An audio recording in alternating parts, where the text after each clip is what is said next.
सम्पूर्ण श्रोतालु भक्तजन महानुभावहरू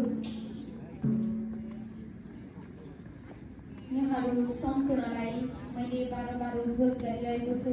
क्रमैसँगले लाइनबद्ध तरिकाले अघि बढिदिन हुन पनि म अनुरोध गर्दछु। यति बेला गुरुदेव गुरुमाताज्यूहरूको यस गरिमामय पवित्र देव मञ्चमा विश्रामालयतर्फबाट देवासीन हुँदै गर्नुभएको सम्पूर्ण श्रोतालु भक्तजन महानुभावहरूलाई जानकारी गराउँदछौँ।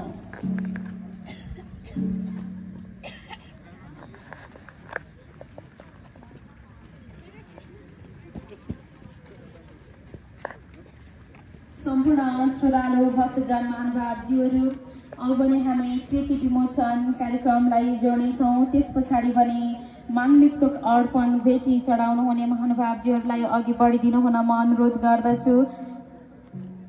र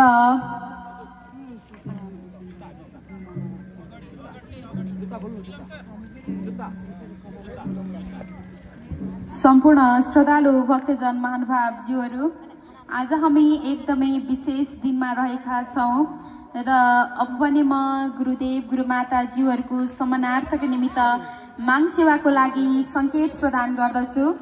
ठिक नेट सुम